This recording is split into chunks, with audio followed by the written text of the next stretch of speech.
સ્વતંત્ર છે ને બધો. બોલો સદગુરુ મહારાજની બહેનોમાં આવી ભાઈઓમાં અવાજ ના. રોમનું અને રાવણનું યુદ્ધ ચાલતું હતું. રોમનું રાવણનું યુદ્ધ ચાલતું હતું.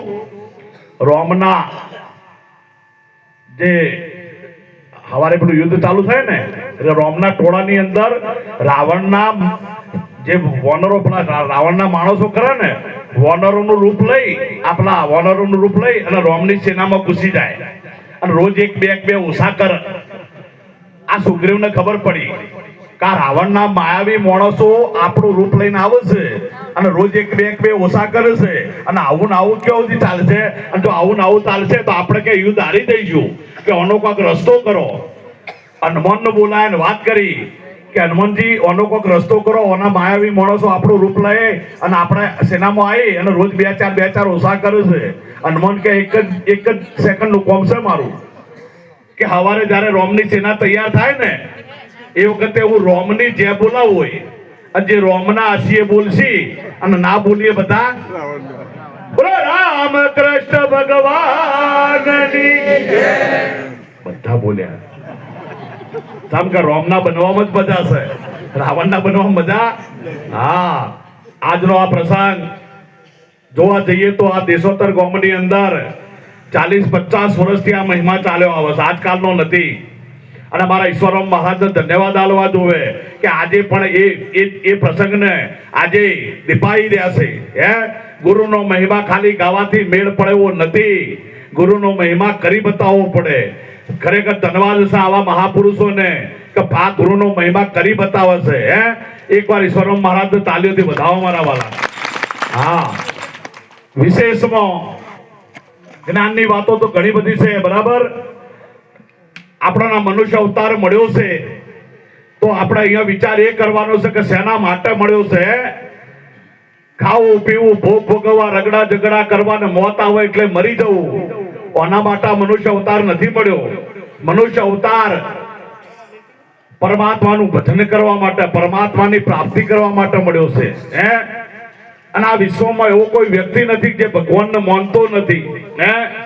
દારૂડિયો રાતે દારૂ પીવે પણ સવારે ઉઠીને એ અગરબત્તી ફેવરે કે હોજ પડતા પડતા બીજી પોટલીનો બંદોબસ્ત થઈ જાય તો સારું. એને ભગવાનની જરૂર છે કે નહીં? બધાને ભગવાનની જરૂર છે. આખું જગત પરમાત્માને માને છે પણ પરમાત્માને જાણતો નથી. અને એનો પુરાવો આપું.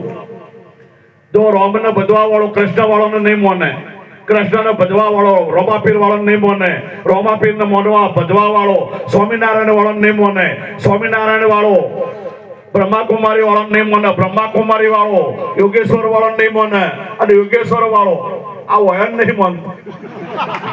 આ વાટીઓ પડી શકે નહીં. આ વાટીઓ પડવાનું કારણ શું? આ વાટીઓ પડવાનું એક જ કારણ છે કે સાચા પરમાત્માની ઓળખાણ નથી થઈ. જો સાચા પરમાત્માની ઓળખાણ થઈ હોય ને તો આ વટીઓ ઉકલી જાય મારા વાલા. આ વટીઓ રે, હા, સાચા પરમાત્માની ઓળખાણ થવી જોઈએ. હવે વિચાર એ કરવાનો કે આટલા બધા ભગવાન હોય ખરા? તમ માઇક વધઘટ થાય છે ભાઈ, એક દારૂ રાખો. આટલા બધા ભગવાન ના હોય, પરમાત્મા એક જ છે એવું આપણા શાસ્ત્રોના અને સંતોના પ્રમાણ છે. અદ્વિતીય બ્રહ્મ પરમાત્મા એક છે. તો આ એક પરમાત્મા કેવો છે, એ પરમાત્માને જાણવાની રીત શું, એ પરમાત્માને પ્રાપ્ત કરવો હોય તો કયા રસ્તે પ્રાપ્ત કરી શકીએ? હવે સપરમાત્મા એક, તો આ પરમાત્મા કેવો છે? સંતો કહે છે કે ચર્મ ચક્ષુથી દેખાય એવો ભગવાન બન્યો નથી. આ ચોપડાની વખતે દેખાય એવો ભગવાન બન્યો નથી. નહીં તો અર્જુન અને કૃષ્ણ 24 કલાક ભેગા રહેતા હતા. હારે હરતા ફરતા ખાતા પીતા ઉઠતા બેહતા એક પથારીમાં હોઈ જતા. સખા ભાવ હતો, બે મિત્ર હતા કે નહીં? છતાં પણ અર્જુને કીધું કે હે ભગવાન, કે આ તો હું તમારી રૂપવાળી માયાનો દર્શન કરું છું કે મારા તમારા સ્વરૂપને ઓળખવું છે. થોડી વાર બેસી દો ને ભગવાન, આ તો શિયાળો છે અત્યારે.